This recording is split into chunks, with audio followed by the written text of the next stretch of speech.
10 मे, 11 मे, 12, 13, 14, 15 मे पर्यंत राज्यात चांगला पाऊस पडणार आहे। सांगायचं झालं तर राज्यामध्ये आपण एक भागातून सुरुवात करू। म्हणजे 9 मे ते 14 मेच्या 15 मेच्या दरम्यान जवळपास म्हणजे सांगायचं झालं तर पश्चिम महाराष्ट्रात खूप पाऊस पडणार आहे। तिकडे ऊसाचं पाणी वाटणार आहे, म्हणून त्या शेतकऱ्यांना हळदीची आणि कांद्याची काळजी घ्यावी। त्याच्यानंतर कोकणपट्टीत देखील चांगला पाऊस पडणार आहे, म्हणून त्या शेतकऱ्यांनी आंब्याची काळजी घ्यायची।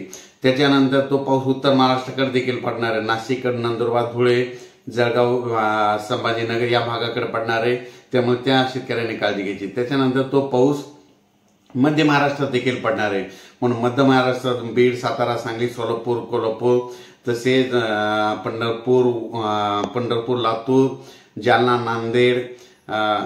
नांदेड, परभणी, हिंगोली या भागातील सर्व शेतकऱ्यांनी काळजी घ्यावी, कारण की 10 ते 15 मेच्या दरम्यान पडणारा पाऊस हा चांगला पडणार आहे। म्हणजे एक पिकाचं पाणी वाचेल असा पाऊस पडणार आहे, पण या पावसामध्ये विजेचं प्रमाण जास्त असणार आहे, म्हणून हा अंदाज लक्षात घ्यायचा।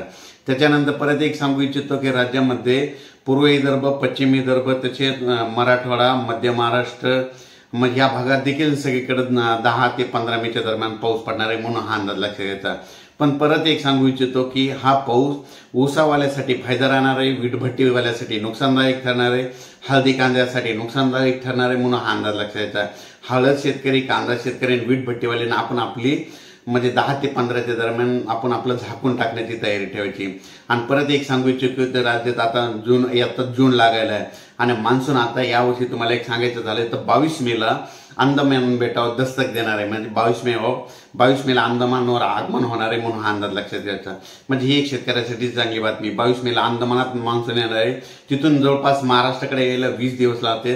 म्हणजे 8-9 जूनच्या दरम्यान म्हणजे तो पाऊस आपल्याकडे तो येऊ शकतो, म्हणून पण पोषक वातावरण 22 मेला अंदमानात होणार आहे, म्हणून हा अंदाज लक्षात घ्यायचा।